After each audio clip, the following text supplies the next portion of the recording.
नमस्कार मंडळी, कसे आहात? मजेत ना? मजेतच असायला हवं. मस्त असं चमचमीत झणझणीत. आणि आता उन्हाळा आहे तर थंड खात राहायला हवं, थंड असं पीत राहायलाच हवं. मी कांचन ब्लॉग्समध्ये तुम्हा सगळ्यांचं स्वागत करते. काल मी बनवलं होतं मसाला ताक, जे चवीला खूप अप्रतिम लागतं आणि शरीराला थंडावा देणार असतं. त्याच्यामध्ये जे पुदिना, धने पावडर असते, त्याच्यामुळे काय होतं, आपल्या शरीराला थंडावा मिळतो आणि पोट साफ व्हायला मदत होते. चला तर मग त्याची रेसिपी बघूया. त्यासाठी मी इथं काय केलेलं आहे, जे घरी लावलेलं दही असतं ते घेतलेलं आहे. तुम्ही विकत्रीचं पण दही घेऊ शकता, पण घरी लावलेलं दह्याचे ताक करून बघा, खूप अप्रतिम लागतं आणि चव पण वेगळी येते. हे जास्त खूप आंबट नाही आहे. नंतर त्यासाठी साहित्य लागणार आहे जिरा पावडर ही मी भाजून घेतलेली आहे. जिरे भाजून नंतर मिक्सरला फिरवून घेतलेले. नंतर धने पावडर पण सेम धने भाजून चांगले थंड करून मिक्सरला फिरवून घेतलेले आहे. इथे पुदिन्याची पेस्ट केलेली आहे. पुदिना आणि लसूण घालून पेस्ट एकदाच बनवून ठेवली की तुम्ही पाहिजे तेव्हा पटकन असं मसाला ताक बनवू शकता. थोडीशी कोथिंबीर.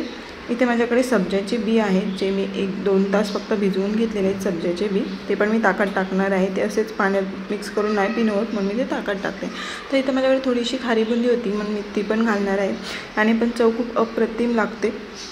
तुम्ही पण एकदा मसाला ताकात खारी बुंदी नक्की घालून बघा. नंतर त्याच्यामध्ये थोडासा चाट मसाला, जो घरी तुम्ही कोणताही दुसरा चाट मसाला वापरत असेल तो घातला तरी चालेल.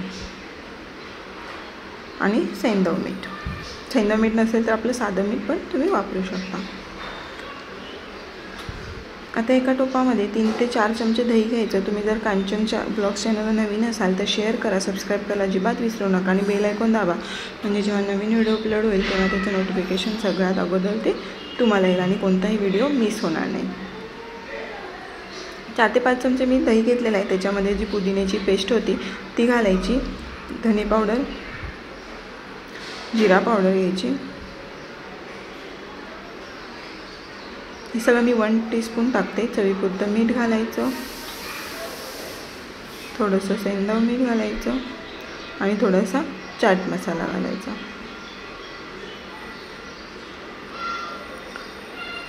आणि एका चमच्याच्या साहाय्याने हे सगळं एकजीव करून घ्यायचं, सगळीकडे असं मिक्स करून घ्यायचं.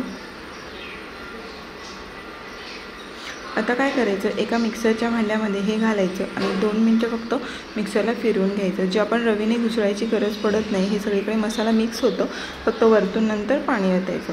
आता फक्त 2च मिनटं हे मिक्सरला फिरवून घेतलं तर बघू शकता ह्या पद्धतीने दिसते, म्हणजे मसाला आपल्या सगळीकडे मिक्स पण झाला. तर त्याच टोपामध्ये मी काढून घेते.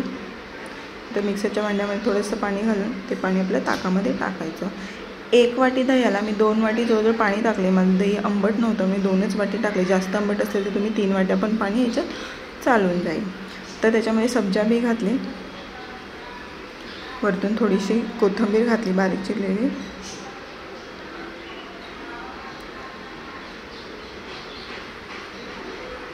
आणि वरतून थोडीशी खारी बुंदी घालते. खारी बुंदी जेव्हा तुम्ही ताक पिणार असेल तेव्हाच घालायचं, अगोदर घालून ठेवायचं नाही, नाहीतर मग सगळी ताकाची चव बिघडू शकते. तर सर्व करायचं. होऊ शकता किती छान कलर आलेला आहे. चवीला खूप अप्रतिम लागतं हे मसाला ताक. एकदा घरी नक्की ट्राय करून बघा. उन्हाळ्यासाठी एकदम चांगलं पेय आहे. दुपारी जेवताना तुम्ही घेऊ शकता, म्हणजे अपचनही होणार नाही आणि शरीराला थंडावा मिळत नाही. रेसिपी कशी वाटली कमेंट करून नक्की सांगा. आणि तुम्ही मसाला ताक कसं करता ते पण कमेंट करून सांगा. चॅनलला नवीन असेल शेअर करा, सबस्क्राईब करा आणि बेल आयकॉन दाबा. धन्यवाद.